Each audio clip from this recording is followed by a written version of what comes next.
I don't know what I'm doing. I'm not a conspiracy theory kind of person. My dad was. He wrapped his entire laptop in aluminum foil. Just everything but the screen and the keyboard. And now he's dead, so maybe we should be looking into aluminum foil.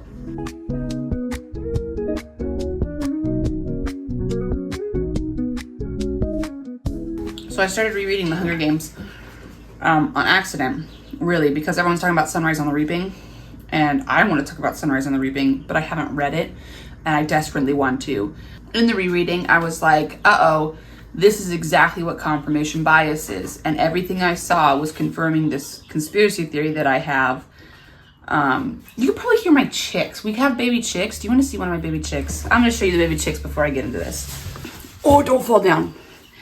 These are our naked neck chickens.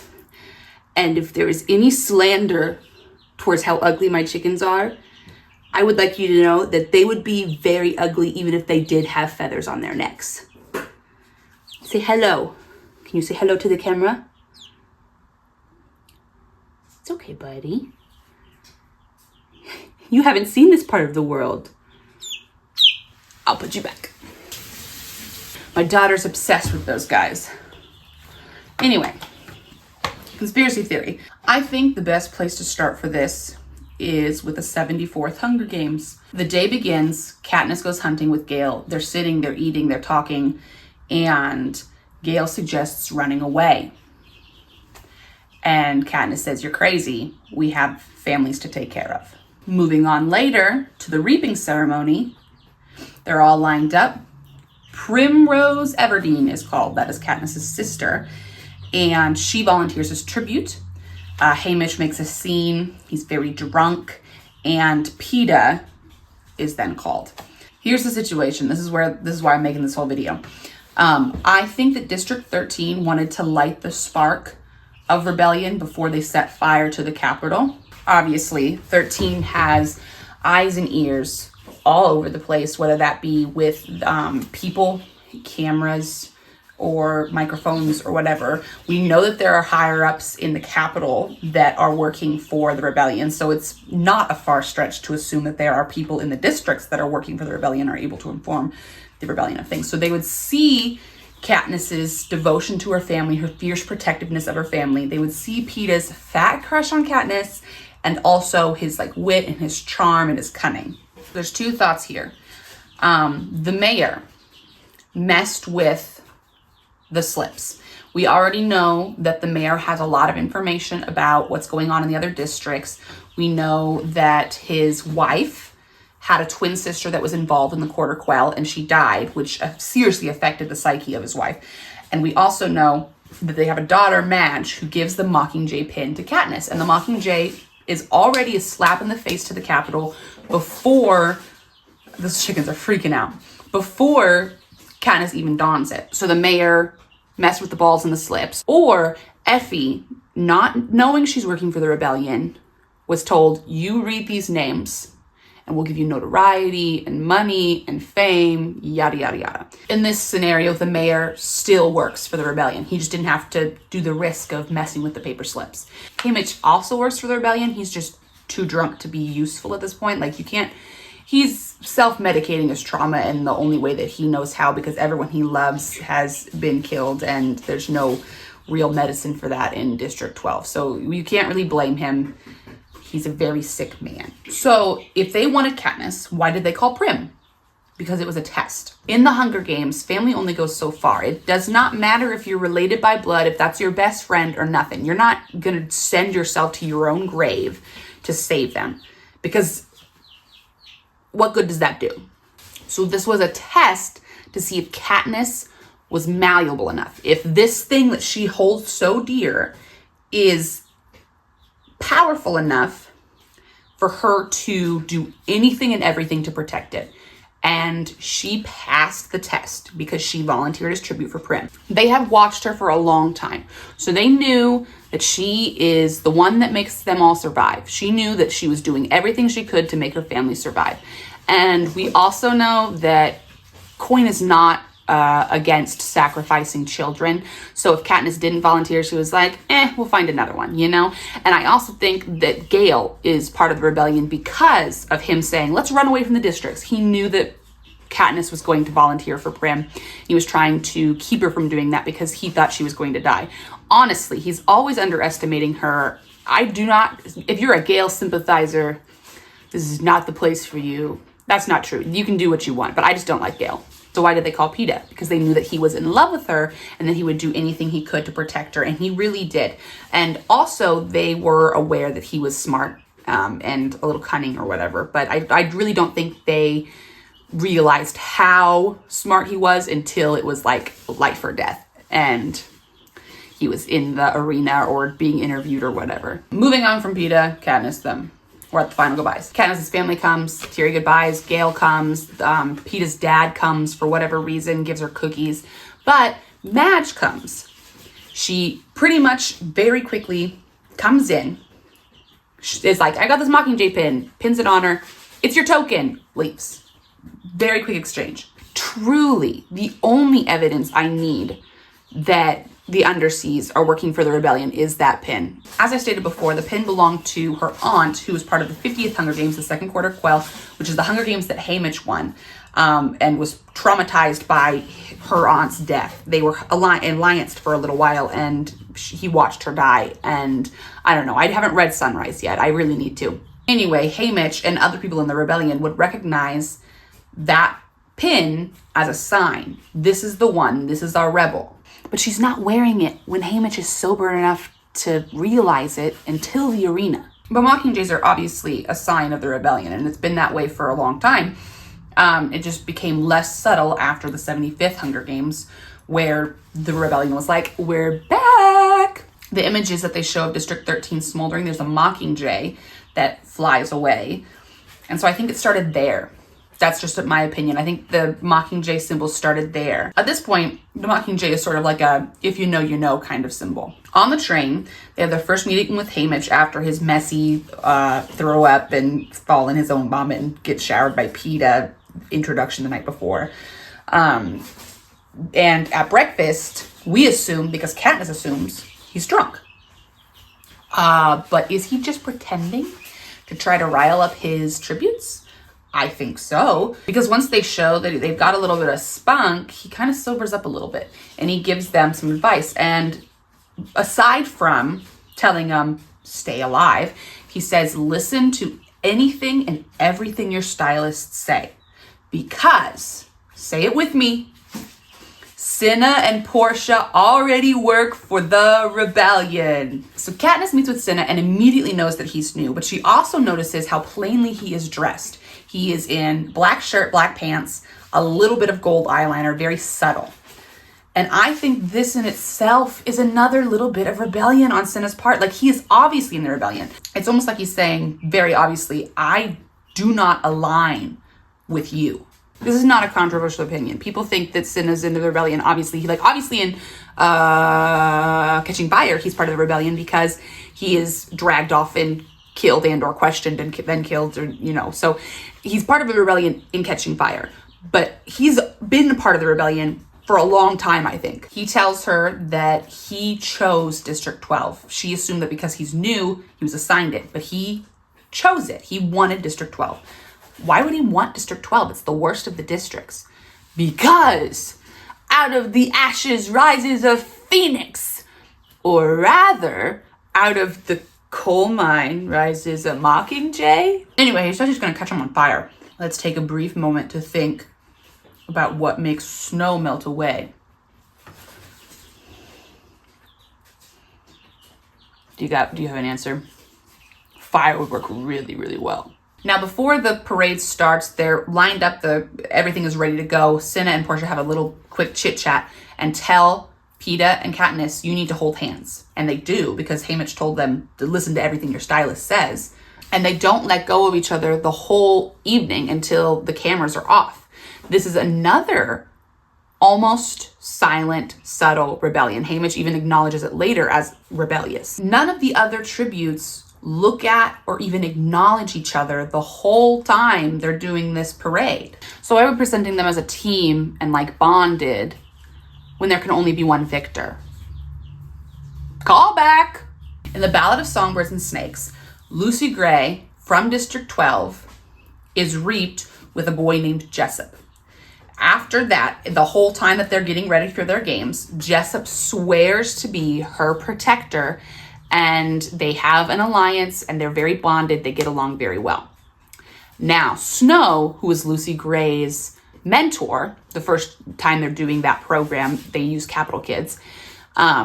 Snow notices that that's weird. That does not happen, and it shouldn't happen. Tributes aren't friendly with each other. Even the careers who seem friendly with each other are only getting close to each other to learn how to kill each other. Also, just a fun fact, later, Peeta tells Katniss, when he's trying to get some like secret out of her, that Cinna showed him the rooftop, but it's kind of windy up there, so it's hard to hear, insinuating that she would be able to tell him the secret. So what did Cinna have to say to Peeta? I think he was letting him in on the secret.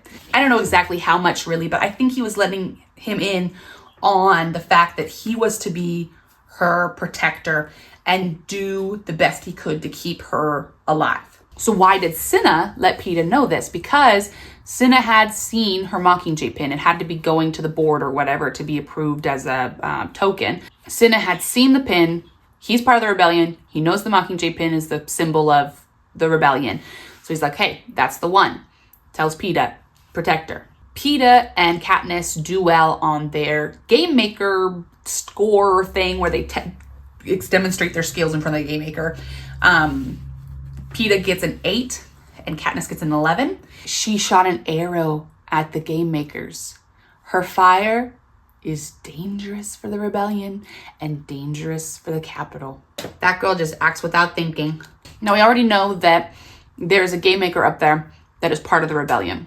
More on that later. But I truly don't think that the rebellion was planning for Katniss to live the whole game. Like, I don't think they were planning for her to be the victor. They just wanted her to be like a demonstration. They wanted to use her to stir up some fire and use Peeta for that same reason too, obviously. So their best case scenario in my head is Peeta keeps Katniss alive long enough that she can do something reckless that will light a spark and catch fire in the districts.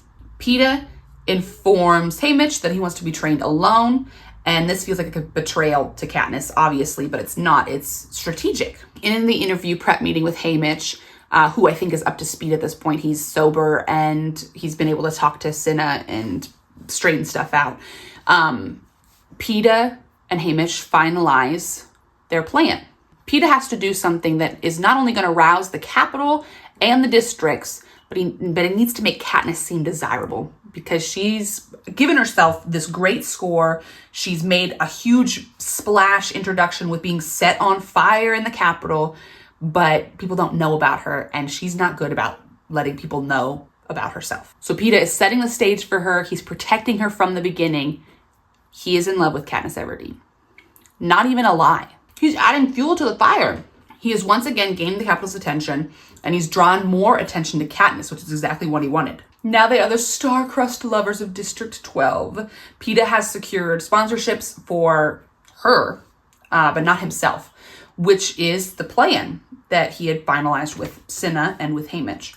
Now, the night before the games, to me it seems like Peeta is almost trying to let Katniss in on the secret a little bit. He's talking about how he doesn't just want to be a pawn in the games and how he wants to show the Capitol and he doesn't want to die a monster. I think he's realizing that he isn't just a pawn in the Hunger Games, but he's a pawn for District 13 too, for their games, and that Katniss is the biggest pawn of them all. The Rook, Katniss does not understand what he's saying. She kind of just is like, who cares, dude? We're gonna die. And that kind of makes Peeta upset. The Hunger Games start. Katniss has her eyes on a bow and arrow, and is like, I'm going to get that, going against Haymitch's instructions. And Peeta, she notices him out of the corner of her eye. Peeta is looking at her, being like, no, no, no, no, no, no. And it gives her a late enough start that she can't go after it. And so Peeta has saved her once again right there. Peeta also joins the career tribute tribe, if you will, which could be self-preservation because they want him alive to find Katniss, but also it's protection for her because they are using him to find Katniss and he can steer them away from them. Also, when she drops the Tracker Jackers, he comes back and steers her away and doesn't kill her. That's, you can call that protecting her, but he also fights Cato to keep him away from her. Now here's the juice, okay? I think the rebellion has truly started in the districts when Katniss buries Rue in flowers. Dignifying a tribute's death, that's clearly a slap to the cap. Katniss says she wants to show the Capitol that there is a piece of every tribute that does not belong to them, that is not part of their games. And then after burial, District 11 sends her a loaf of bread, a little loaf of bread. And that's unheard of. That has never happened before, that a district that does not belong to the tribute sends aid to that tribute. So boom, the spark is caught kindling in District 11. Now, one of the game makers, as I have already mentioned, is already working for the rebellion, Plutarch Heavensby. I did not take the time to look up if I pronounced that correctly or not. You know who I'm talking about, I hope. He has been a head game maker before. He has a lot of influence with Snow, and he has a flair for the dramatics. Honestly, I don't think he's a good person. His actions, I don't think, are purely rebellion or self-preservation. I think sometimes he just really wants to be the main character or stir up the drama. He just knows what games to play with who. Anyway, I think he's able to later suggest the rule change that 2 tributes can win if they're from the same district. And make it seem like, oh, our hands are forced by the Capitol people because they love Peeta and Katniss so much. Now, don't get it twisted. Even after this rule change, the rebellion doesn't have any hope for 2 victors. They don't want 2 victors. They may be starting to realize Katniss is a better contender than we thought, and we may have to reckon with her being alive. But I also think they don't really recognize that Peeta's going to live. What they need is to bring them together to give the district something to rally behind. A martyred lover, for instance. Peeta's given her desirability, Katniss has given herself capability, but they don't have any sort of compassion. Peeta is working in the background to make her look better and stronger and smarter, but she isn't able to do those things for herself. Not that she isn't, she's just so closed off. So what they needed to do was draw them together to show that she is loving and caring and willing to take care of people that are gonna die. She goes searching for him and nurses Peeta back to health, risks her life to save him. That's exactly what they wanted. They wanted to show that side of her. And then what happens at the end of the games? Oops, I'm sorry. The rule change, it's changed back because we can't do that. Only one victor. Now kill each other. The rule is revoked because they want a dramatic showdown in the Capitol. Again, like I said, Plutarch is not a good person. He just lives for the drama. Now, I genuinely think that they wanted Peeta dead. They didn't realize how much influence he had on Katniss until later, but at this point, they wanted him dead. Why?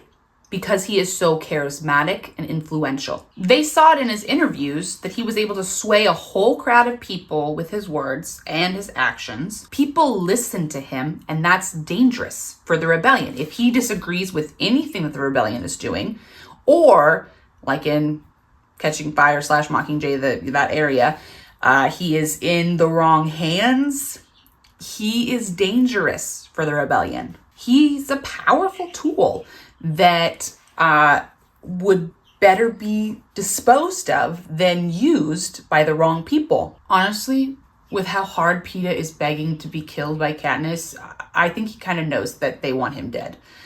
Cinna may have informed him of that. Who knows? I don't know. Katniss, however, is not trying to do anything rebellious. She is acting purely on survival instincts. She is acting to protect her family. And the rebellion obviously takes note of that. And Haymitch is easily able to control her with his gifts to her with the parachutey thingies, whatever. I forget what they're called. Basically, he's able to manipulate her into doing what he wants and what would work best for the Capitol, for the drama, by giving her those gifts. Because of this, she appears pliable and a great possibility for the rebellion because she seems easy to manipulate. Katniss Everdeen is truly not special. She is a 16-year-old girl, just a regular 16-year-old girl that happens to be good with a bow and arrow. She's not the first tribute or victor to do something defiant toward the Capitol. In fact, I would say that most tributes have quietly been defiant towards the Capitol, while there are several that are very vocally defiant towards the Capitol. To name a few: Haymitch, Finnick, and Johanna,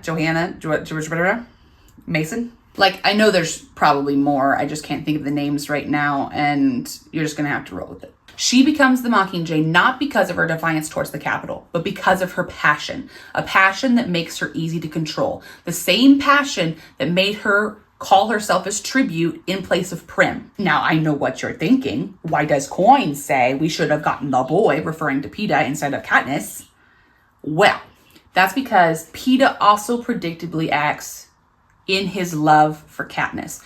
But with Peeta in control of the Capitol and doing all of his own propos, it's dangerous because it's making Katniss act unpredictably because she has love for Peeta. And an unpredictable Katniss is even more dangerous than an influential Peeta. Anyway, back to the games, purely to spite the game makers because they'll probably be executed for having no victors, she suggests a double suicide. And with a handful of berries, she is now officially the public face of the rebellion, whether she likes it or not. Obviously, they both survive, and that's also bad. And Haymitch is immediately trying to protect her because he knows better than a lot of people what shaming the Capitol or embarrassing the Capitol does to a person. And so he's like, you need to act so stupid in love so your family doesn't die. Nothing is enough for Snow, and the physical rebellion is really ramping up and catching fire, the second book. Now, in the second book, Plutarch Heavensbee becomes the head game maker, and he obviously has a lot of influence on the third quarter quell. And this is a theory that I have, that I truly believe in, that I think everybody has. So this is not that special, but I'm going to say it anyway. I think Plutarch convinced Snow to assassinate Seneca Crane, the head game maker for the 74th Hunger Games, because that moved him into the position of the head game maker, which is where he needed to be to design the arena specifically for the rebellion to be able to escape the arena. I also think that for the third quarter quell, he might have given a little whisper to Snow saying, hey, what if we reap from the existing victors? Because then Katniss is definitely going to die and the rebellion will be quenched. But really, he knew that it would just start the war. Again, not a hot take. Pretty sure everyone thinks that. So that's that. To wrap it all up, District 13 knew exactly what they were doing. They have been watching and waiting, keeping an eye on all the districts. They put the names Primrose Everdeen and Peeta Mellark into those balls, or paid off someone to call those names purposefully, because they wanted to manipulate them to be able to poke into Snow's obsessive and what's the other word I was thinking of? What's the word that's not obsessive? What was it? Paranoid. Obsessive and paranoid personality. Have you read Ballad of Paranoid? Have you read Ballad of Songbirds and Snakes? That's just an epilogue of paranoia and obsession. That man's not okay. Have a good evening, and may the odds be ever in your favor. Ha